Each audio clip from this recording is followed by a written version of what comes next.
안녕하세요. 헝그리 스포츠입니다. 2022학년도 스포츠 지도사 필기 2급 교육학 기출문제 풀이를 시작하겠습니다. 2022년도 스포츠 교육학 문제는 일단은 좀 어려웠다. 일단 문제 트렌드가 좀 많이 바뀌어서 다소 어려웠던 시험이었다 볼 수 있겠습니다. 시험 보기 이전 강의에서 제가 아마 올해 문제는 과거 스포츠 교육학, 즉 학교 체육, 고유 문제가 많이 나왔던 것에 반해 이제는 이런 부분이 좀 줄고 생활 체육이나 전문 체육이 관련된 것이 많이 나올 것이다 했는데 역시 이쪽으로 이제 7문제가 나왔습니다. 스포츠 교육학 이제 20문제 중에서 지금 이제 7문제가 정책이나 제도, 생활체육, 전문체육 이쪽에서 나오고 나머지 문제가 이제 교육학, 고유 문제가 나왔어요. 그러니까 이쪽 비중이 많이 늘은 거죠. 이제 생활체육 지도자 자격증이 이제 2015년에 1, 2, 3급이 1, 2급으로 통합이 되면서 이때 무슨 일이 있었냐면 이때 이제 박근혜 정부였습니다. 이때 이제 학교에 스포츠 클럽을 도입을 하고 전국적으로 이제 강사를 어마어마하게 뽑습니다. 근데 이 강사 선생님들이 모두 이제 교사 자격증이 있는 게 아니다 보니까 이런 거를 대체할 자격증으로 이제 생체 자격증이나 뭐 청소년 자격증 이런 거를 좀 보게 됐어요. 그래서 이때 e스포츠 지도사 자격증을 많이 취득을 했고 이것 때문에 이제 학교 체육 문제가 많이 나왔다. 이때 뭐 나왔던 문제가 이제 뭐였냐면 교육학 문제에서 초등학교 스포츠 강사가 무엇인가, 또 스포츠 클럽은 무엇인가 이런 문제가 많이 나왔죠. 근데 이제는 이런 추세에서 벗어났다. 그래서 생활 스포츠 지도사, 전문 스포츠 지도사 고유의 자격 시험으로 좀 돌아가려는 모습이 보인다. 특히 이제 문재인 정부에서 도입된 새로운 법, 이제 체육 관련 법을 이제 개편을 했는데, 그 중에서 스포츠 기본법과 시설법이 출제가 되었습니다. 국민체육진흥공단에서 실시하는 정책이나 사업, 또 다양한 법들도 출제가 되고 있고 될 것으로 보입니다. 이러한 추세를 좀 잘 파악을 하셔서 스포츠 교육학 문제를 준비하셨으면 좋겠습니다. 자, 1번 문제부터 한번 보겠습니다. 자, 1번 문제는 스포츠 기본법 문제가 출제가 됐습니다. 많은 분들이 이제 예상을 하지 못하셨을 거예요. 이제 이 법도 이제 제정비한 그 법 중에 하나인데 플러스 이제 체육인 복지법과 스포츠 클럽법 요것도 이제 같이 개정을 했습니다. 다만 이게 6월인가 그때부터 시행이었어요. 그래서 시험 보기 이전이다 보니까 요거는 안 나왔는데 이게 지금은 이제 제정이 되었기 때문에 출제가 될 수도 있다. 법 관련해서 요거 알고 가시고요. 일단은 새로 나왔기 때문에 내용은 비교적 쉬웠다. 법을 알지 못해도 잘 읽어보면 풀 수 있었던 문제였다. 한번 보겠습니다. 학교 스포츠란 건강과 체력 증진을 위하여 행하는 자발적이고 일상적인 스포츠 활동을 말한다. 뭔가 일상적인 스포츠 활동은 아니죠. 밑에 보시면 생활 스포츠란 건강과 체력 증진을 위하여 행하는 자발적인 생활 스포츠입니다. 생활 스포츠. 나머지는 맞는 보기죠. 스포츠 산업이랑 스포츠 관련된 재화 서비스를 그래서 산업을 말한다. 맞고 장애인은 장애인이 체면 맞고 전문 스포츠란 선수가 행하는 스포츠 활동 맞습니다. 그래서 1번 이렇게 체크를 하고 가시면 되겠습니다. 이거는 풀을 수 있었던 문제였습니다. 다음 넘어가서 2번 문제입니다. 2번 요거는 이제 국민체육진흥공단에서 실시하는 그런 사업이죠. 취약계층 생활스포츠 지원 사업. 그래서 첫 번째 스포츠 복지사회 구현 위반으로 이용권을 제공하는 사업이다. 이거 바우처죠, 바우처. 답이 나와 있죠. 이용권을 제공하는 사업이다. 뭐예요? 스포츠 강좌 이용권 지원. 이것도 이제 풀 수 있겠죠. 자, 청소년을 대상으로 뭐 이렇게 참여 기회를 제공하는 사업이다. 이거는 행복 나눔 스포츠 교실 운영이 되겠습니다. 자, 요거 여기서 보셔도 되고요. 시간이 되실 때 국민체육진흥공단 사이트 들어가셔서 이 사업 부분이 있습니다. 지원 사업 부분. 이 부분 한번 보시고 가면 이거는 이제 크게 어렵지 않다 생각이 듭니다. 3번으로 넘어가겠습니다. 3번 문제입니다. 청소년기 학습자를 위한 프로그램 구성 관련 문제. 일단은 보기가 어떤 시기인가 구분을 하고 이 시기에 필요한 프로그램 구성 고려 사항 문제였습니다. 신체적, 정서적, 사회적 발달이 뚜렷하다. 성인은 아니겠죠. 성인 뭔가 발달이 되고 있으니까 개인의 요구와 흥미가 뚜렷하게 나타난다. 2차 성징이 나타난다. 청소년기입니다. 청소년기.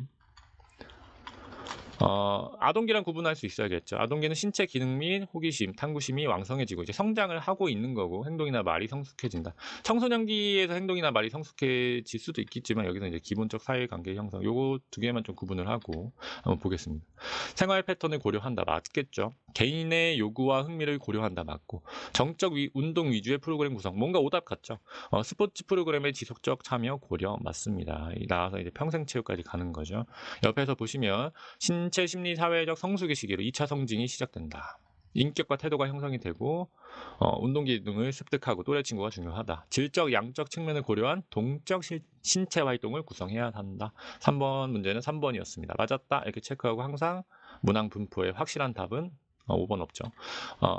문항 분포의 확실한 답은 체크를 하고 가셔야 됩니다. 4번 문제입니다. 4번 문제는 생활 스포츠 프로그램 교육 목표 진술.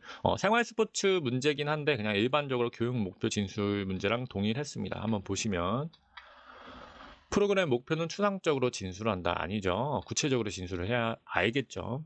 니은 학습 내용과 기대되는 행동을 동시에 진술한다. 맞겠죠. 일단 기억은 아니고 니은 맞습니다. 그러면 벌써 4번 답이 나왔네요. 자, 스포츠 참여자에게 기대하는 행동의 변화에 따라 동사를 다르게 진술한다. 맞죠? 해당 스포츠 활동이 끝났을 때 참여자에게 나타난 최종 행동 변화 용어를 진술한다. 목표 진술 자체가 똑같은 말입니다. 우리는 여기까지 목표를 삼고 발달해야 된다. 스포츠 참여자에게 기대하는 행동의 변화. 초보자랑 이제 뭐 숙련자가 있겠죠. 다르게 동사를 알려줘야겠죠. 생활체육 프로그램 개발 및 실천에 대한 내용입니다. 한번 보고 가시면 좋을 것 같습니다. 다음 5번 문제. 체육 수업 모형 문제가 나왔습니다. 모형 문제랑 스타일 문제는 많이 나오기 때문에 잘 알고 구분하고 가셔야 되겠습니다. 자, 보기를 읽고 이게 어떤 모형인가 비교적 쉽게 출제가 되었죠. 자, 보기는 뭐냐면 한번 보겠습니다. 모든 팀원은 자신의 팀에 할당된 과제를 익힌다. 할당된 과제를 익히고 교사가 되어 다른 팀에게 학습한 내용을 지도한다. 이거 뭐죠? 직소 모형입니다. 직소 모형. 팀별로 자신의 역할을 맡았죠. 전문가가 되어서 교사가 되어서 알려주는 것은 직소 모형입니다. 이렇게 동일한 내용이고요. 협동학습 모형은 여러 명이서 이제 서로 협동을 해서 문제를 푸는 건데 그 스타일이 여러 가지가 있습니다. 그래서 이거는 문제로 출제가 자주 되기 때문에 구분을 하고 가셔야 되겠습니다. 한번 설명을 드리겠습니다. 학생팀 성취 배분은 뭐냐면 모든 팀원의 점수의 합이 팀의 점수가 되는 겁니다. 그래서 팀 점수만 발표를 하죠. 협동을 유발을 하지만 뭐가 안 될까요? 팀을 완벽하게 이제 평등하게 나누면 좋지만 비교적 그 팀에서 능력이 떨어지는 친구가 있겠죠. 그러면 좀 불공평할 수 있기 때문에 이러한 단점은 이제 팀 게임 토너먼트 그래서 STAD 학생팀 성취 배분과 유사하지만 팀별의 등수 별로 나와서 경쟁을 합니다. 그래서 내가 우리 팀에서 좀 능력이 떨어져도 최선을 다해서 팀 간 경쟁에서 점수를 얻으면은 공헌을 할 수 있다. 이런 장점이 있죠. 팀 보조 수업은 과제와 목표를 팀에게 제시를 하고 협동하면서 자신 수준에 맞는 과제를 수행을 하는 겁니다. 보조 활동으로 생각을 하시면 됩니다. 직소 모형은 좀 특이한 스타일입니다. 그래서 각자 역할을 맡아서 전문가가 돼서 배우고 다시 가서 알려주는 것까지 알려주면서 조금 더 성장을 하는 것. 자, 집단 연구는 요거랑 조금 심화되면서 좀 다른 내용인데요. 팀에게 과제를 할당을 해줬으면 퀘스트입니다. 퀘스트 일정 시간 안에 완성을 하는데 공유도 가능하고 어떤 평가는 이렇게 하겠다. 오픈 테스트처럼 이 루브릭은 이제 평가 기법인데요. 뒤에 한번 더 설명을 드리겠습니다. 그래서 이 내용을 잘 알고 가셔야 되겠습니다. 이것도 중요하겠네요. 세 가지 기본 전제. 협동학습이 되려면 팀 보상이 있어야 되겠습니다. 팀별로 활동을 하는데 개인별로 보상을 주면은 협동이 일어나지 않겠죠. 그리고 개인의 책무성이 부여가 되어야 되고 최대한 평등한 기회가 부여가 돼야 된다. 협동학습 모형이었습니다. 다음으로 넘어가서 자, 매칠러의 교수학습 과정안 작성 시 고려해야 할 구성 요소. 그래서 보기의 설명과 관련이 있는 것은 말은 어렵습니다. 이 말은 어려운데 보기 안에 답이 있었죠. 답은 과제 제시와 과제 구조였습니다. 과제 제시에 적합한 모형과 단서를 사용. 이거는 내용을 한번 보시면 자주 출제가 됩니다. 지도 계획안 작성 매칠러. 이게 이제 뭔지 이해가 안 되실 텐데 선생님들은 많이 해요. 이거 수업하기 전에 이렇게 수업을 하겠다라고 하는 수업 계획안입니다. 계획안. 그래서 이렇게 A4용지 한 장이 있으면 여기에 간단히 쓰는 거예요. 오늘은 배드민턴 17차시 중에 1차시 수업이다. 체육관에서 할 거고 학습 목표는 오늘은 뭐 클리어를 알려준다. 클리어를 알려준다. 그 다음에 뭐 45분 수업을 할 거고, 첫 번째는 이제 직접 교수로 자세를 알려주고, 두 번째는 동료를 활용해서 서로 연습해보고, 세 번째는 간단한 게임을 하겠다. 이렇게 하겠다. 그리고 평가는 형성평가로 질문 정도로 마무리하겠다. 이런 식으로 이제 계획안을 작성을 하는 게 요 매출러의 지도 계획안 작성입니다. 그러면 여기서 수업 맥락 기술, 시간이나 수업 실수 장소의 통치적 제시, 요거죠. 요거 맥락을 기술했고, 학습 목표, 수업 전 구체적으로 제시해야 된다. 오늘 클리어 할 거다. 클리어를 뭐 몇 미터 이상 보내기, 이런 식으로. 시간 및 공간, 우리 45분 할 거고 체육관에서 할 거다. 학습 활동 목록, 요렇게 할 거다. 과제 제시, 이제 세부적으로 어떻게 제시를 하고 어떻게 점검을 할 건지 피드백 구분이 되겠죠. 이렇게 할 거고 이렇게 할 거고 이렇게 할 거다. 평가, 오늘은 끝나고 나서 선생님 질문할 건데 맞추는 친구는 뭐 어떻게 점수에 반영하겠다. 이런 식으로 사전에 미리 서술하고 관리 및 절차상 고려사항을 확인하는 겁니다. 요거를 말하는 겁니다. 요거. 그래서 문제에서 설명에 관련 있는 것은 학생의 흥미를 유발시키는 수업 도입. 여기서는 이런 질문을 쓰겠다. 과제 제시에 적합한 모형과 단서. 우리는 직접 교수를 할 거고 동료 교수를 할 거고 변형 게임을 할 거다. 학생에게 방향을 제시할 과제 구조를 설명을 한다. 뭐 여기서 설명을 이렇게 할 것이다. 계획성과 진도. 여기서 잘하는 친구는 따로 이제 뭐 시범을 보이거나 그룹 활동을 한다. 이런 식으로 전체적인 과제 제시와 과제 구조 문제였습니다. 자, 안전한 학습 환경 문제가 이제 작년에 이어서 연속 출제가 되었죠. 체육 교과의 영역 안에, 단원 안에 안전이 들어올 정도로 요즘에 이제 안전이 강조되고 있습니다. 체육하고 안전은 뗄래야 뗄 수가 없다. 이쪽 문제는 계속 출제가 될 거기 때문에 잘 알고 가셔야 되고요. 다만 상식적으로 풀 수 있었다.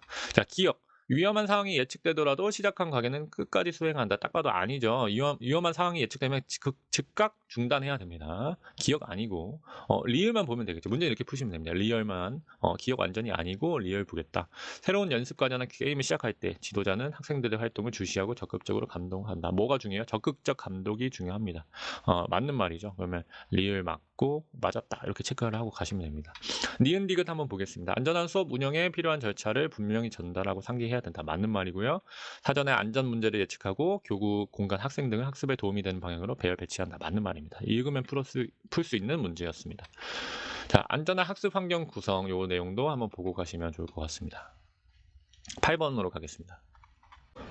자, 다음 문제는 헬리슨이 제시한 개인적, 사회적 책임감 수준. 이거 모형 문제입니다. 수업 모형 문제고요. 다른 모형 문제와 좀 다르게, 다른 모형 문제는 수업 방법이나 어떤 형식에 대한 것이라면, 이것은 체육 활동을 통해서 개인의 이런 책임감을 올려야 된다. 정의적 영역을 길러주는 모형입니다.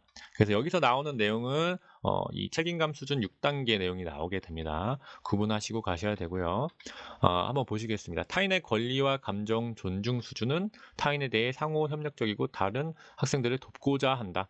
다른 학생들을 돕고자 하는 것까지는 안 됩니다. 타인의 권리 한번 보겠습니다. 타인의 권리와 감정 존중은 방해하지 않는 정도. 그냥 쟤도 하네. 그냥 타인을 고려하면서 그냥 안전하게 참여하고 비교적 평화로운 갈등을 해결하는 시도가 되겠습니다. 적절하지 않고요. 참여와 노력 단계는 어떤 자신감 이런 거 동기가 있다. 참여와 노력은 자기 동기 부여. 참여를 하지만 의무감은 없다. 학습에 참여하려고 한다. 자기 방향 설정. 지도자가 없는 상황에서도 가능하다. 자기 방향 설정은 교사 감독 없이 과제가 완수 가능하다. 일상생활로의 전이. 요 단계가 가장 끝 단계입니다. 그래서 지역사회에서 타인을 가르치고 프로그램 실행하고 일상생활에서 실천을 하는 것이죠. 타인에 대해 상호 협력적이고 다른 학생들을 돕고자 하는 것은 돌봄과 배려 단계였습니다. 그래서 답은 1번. 자, 9번 보기에 기억 니은에 해당하는 평가 방법에 바르게 연결한 것은 평가 방법의 구분 문제 나왔죠. 자, 여기서 사용하는 용어는 진단, 형성, 총괄입니다. 용어가 비슷해서 헷갈리는데 쉽게 구분할 수 있으면 좋지만 어려우면 그냥 진, 형, 총 이렇게 외우고 가시면은 순서대로 그냥 진단, 형성, 총괄이 되겠습니다. 진단은 사전에 한번 진단하는 거죠. 어느 정도 수준인가. 형성은 지금 수준에서 얼마나 잘 학습하고 따라오고 있는가. 총괄은 끝나고 얼마나 달성했는가를 보게 됩니다. 그러면 기억과 니은이 어느 단계인가 보면 되겠죠. 수업 전 끝났죠. 그럼 진단이 되겠습니다. 학생들에게 수집하게 한 다음 육상 단원이 끝나는 시점 총괄이 되겠죠. 그래서 정답은 2번이 되겠습니다. 10번 평가 기법에 대한 설명입니다. 다양한 평가 기법이 있습니다. 여기 나오는 거 외에도 다양한 게 있는데 한번 보시면 체크리스트는 특정 기준에 나열한 목록, 평정 척도는 질문의 만족, 보통, 불만족까지 선택하는 거. 자, 요거 문제로 나오면 좀 헷갈릴 수 있는데 한번 구분하면은 체크리스트는 충족 여부예요. 뭐인가 하면 충족됐으면 체크 이렇게 되는 거고, 평정 척도는 뭐냐면 뭐인가 하면은 이걸 생각을 한번 해야 됩니다. 이게 만족인지 불만족인지 보통인지, 아니면 좋음인지 아주 좋음인지 보통인지 아주 나쁨인지, 이런 식으로 한번 생각을 해야 되는 거예요. 요거는 충족 여부면은 이거는 구분이라고 생각을 하시면 되겠습니다. 자, 루브릭도 아까 위에서 나왔죠. 루브릭은 수행 수준을 기준에 따라 먼저 나눈다. 그러면 이거는 뭐냐면 예를 들어 축구 평가를 한다. 그러면 이제 드리블 30점, 패스 30점, 슛 30점, 전술 10점 이렇게 나눠놓고 세부 기준을 만듭니다. 그래서 평가를 하고 이 모든 점수를 합치는 게 이제 루브릭입니다. 루브릭. 이거를 이제 미리 주죠. 미리 이렇게 보겠다라고 하면 학습자에게 피드백 정보를 제공하는 겁니다. 이렇게 연습해라라고 하는 거죠. 관찰법은 관찰하여 평가하는 것으로 적극적 의도가 되겠죠. 이거 이외에도 뭐 질문지법도 있겠고 뭐 여러 가지가 있겠죠. 상식적으로 생각하시면 되겠습니다. 자, 요거는 뭐냐면 이제 체크리스트죠. 시도하는가? 네, 단순히 체크. 자, 쉽게 제작 가능하죠. 사용 편리합니다. 운동 수행 과정의 질적 평가가 불가하다? 아니죠. 요거는 질문을 질적으로 구성을 하면은 질적 평가가 가능합니다. 어떤 사건의 발생 여부를 신속히 확인할 수 있다. 신속히 확인 가능하다. 관찰 행동을 구체적으로 정의하고 그 행동의 발생 시점을 확인할 수 있다. 맞는 답이죠. 정답은 2번이었습니다. 체크리스트도 질적 요소 측정이 가능하다. 자, 다음은 11번 문제입니다. 학교체육진흥법 문제. 더 나올 곳이 있나 했는데 비교적 쉽게 나왔습니다. 학교 스포츠 클럽에는 전문 코치를 지정할 필요가 없겠죠. 답은 2번이었습니다. 한번 읽어보고 가시고요. 막 파고들어서 보면은 어렵지만 여기는 오답을 만들어야 되기 때문에 이상한 말이 있습니다. 법 관련해서는 오답을 만들려면 좀 이상한 느낌이 듭니다. 그러면 그게 답일 확률이 높기 때문에 조금 참고하시면 좋을 것 같습니다. 12번 가겠습니다. 당황하셨죠? 체육시설법 시행규칙이 나왔습니다. 새로 나온 시설법에서도 아니고 시행령도 아니고 시행규칙에서 나왔는데 시행규칙에서도 별도 내용에서 나왔습니다. 이거를 미리 알고 푸신 분들은 없을 거예요. 공부하고 푸신 분들은. 그래서 좀 어려웠다. 자, 이런 문제는 사실 안 좋은 게 이런 업에서 활동하시는 분들은 문제를 풀 수 있겠죠. 그래서 이런 문제는 좀 지양해야 되겠다라고 생각이 됩니다. 뭐 답은 1번이었습니다. 이걸 이제 틀리라고 냈기 때문에 틀릴 수밖에 없겠죠. 이거를 이제 맞추려면은 정답 분포, 문항 분포를 활용해서 찍는 방법도 있겠습니다. 한번 보고 그냥 가볍게 보고 가시면 좋을 것 같습니다. 자, 13번 문제입니다. 생활스포츠 지도자 자격 문제. 답은 1번 18세 이상이었습니다. 18세 이상. 처음에 공지됐을 때 답이 1번으로 나왔다가 4번 답안도 인정이 됐어요. 4번 답안은 왜 그럴까 생각을 했는데 법 전문을 한번 보니까 1급 생활스포츠 지도자는 해서 있는 사람으로 한다라고 되어 있고 뒷부분이 빠져 있죠. 이 부분이 이제 문제 제기가 들어온 것 같아요. 그래서 인정을 해준 것 같습니다. 이 부분도 중요하죠. 동일 자격 종목이 되고 1급 시험을 또 봐야 되죠. 자격 검증을 합격해야 되기 때문에 단순히 이런 사람들한테 1급을 주는 거는 아니다. 1급 시험을 또 봐야 된다. 그래서 인정이 된 것 같습니다. 복수 답안입니다. 1번, 4번. 자, 14번 문제입니다. 전문체육 문제. 제가 일정 강의에서 전문체육 이제 전문하고 생활이 합쳐졌기 때문에 전문체육 문제가 나올 것이다. 그리고 전문체육 문제에서는 이게 가장 중요하다. 그래서 나올 것이다라고 했는데 딱 나왔습니다. 비교적 쉽게 나왔습니다. 앞으로는 어렵게 나올 수도 있다. 전문체육의 6단계는 2단계 선수 2의 분석, 결정, 연습계획 수립이다. 그래서 첫 번째 필요한 기술을 파악하고 마지막에서 다섯 번째 지도 방법을 선택해야 된다. 요거는 암기하고 가셔야 되겠습니다. 자, 15번은 이제 동료 교수 모형의 수업 방식입니다. 이 표를 보시면 금방 풀 텐데, 동료 교수 모형의 수업 방식은 뭐냐면, 교사가 이제 학생들끼리 서로 하고 있겠죠. 학생들, 이제 개인 교사겠죠. 개인 교사. 학생들끼리 역할을 나눠서 개인 교사와 학습자의 역할을 하면은 교사는 학습자에게 직접 피드백을 주지 않습니다. 이 개인 교사에게 피드백을 주죠. 예를 들어서 이제 축구 활동을 하고 있는데 이제 트래핑하는 이 발동력이 좀 틀렸어요. 그러면 친구야 이렇게 해야지 이렇게 바로 피드백을 주는 게 아니라 이 학습자를 관찰하고 있는 개인 교사에게 지금 이 학생의 발 모양이 어떤 것 같아? 이런 식으로 물어보면서 이 사람도 인지적으로 알고 다 알려주면서 이 심동적으로 변화가 일어나게 이렇게 이제 프로그램을 하는 것이 동료 교수 모형입니다. 그래서 이거는 이제 개인 교사. 그리고 개인 교사는 학습자에게 어떤 피드백, 교정적 피드백을 줄 수 있죠. 중립적 피드백은 교사가 개인 교사에게 주겠죠. 지금 어떤 거 같아? 뭐 이 정도. 네. 정답을 바로 알려주면 너무 이제 그냥 한 단계를 거치는 거기 때문에 그런 게 아니라 인지적으로 이제 활동을 할 수 있게. 지금 이 학생의 발 모양을 어떤 거 같아? 그러면 이제 좀 더 펴야 될 것 같아요. 그러면 이 친구한테 얘기해 줄까? 하면은 이 친구가 교정적으로 발등을 좀 더 펴봐 이런 식으로 피드백을 주겠죠. 요게 이제 동료 교수 모형 문제가 출제가 되었습니다. 모형 문제가 이번에는 출제가 많이 되었다. 자, 이것도 모형 문제입니다. 이해중심 게임 모형, 전술 게임 모형 동일합니다. 동일한 얘기고요. 그냥 스포츠를 배우는 게 아니라 그 안에 있는 전술을 이해하는 것이 이 게임의 목표입니다. 이해중심의 게임을 지도한다. 여기서 이제 변형 게임을 잘 배우기 위해서 이제 게임의 난이도나 규칙을 변형을 시켜주는데 이때 게임에서 무엇을 반영해야 되냐 이거는 외우셔야 되겠습니다. 대표성과 과장성입니다. 자, 한번 보시면 전체 게임의 맥락 속에서 전술적 지식과 기능을 숙달한다 맞고요.